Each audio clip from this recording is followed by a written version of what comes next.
How to fix Pokemon Go login problem. Let me head to the Pokemon Go app. Once you're in the Pokemon Go app, you have to type in your DOB first. Now click on Submit.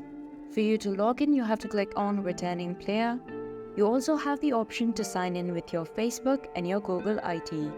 However, if you're not being able to log in, then what you want to do is you want to make sure that you're on the latest version. Head to the App Store or the Play Store. Look for Pokemon Go.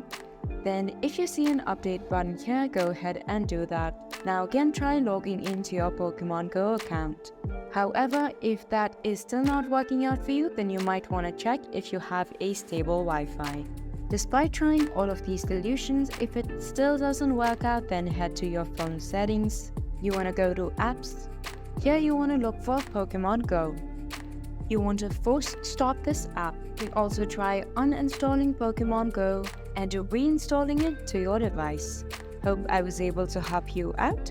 Thank you for watching.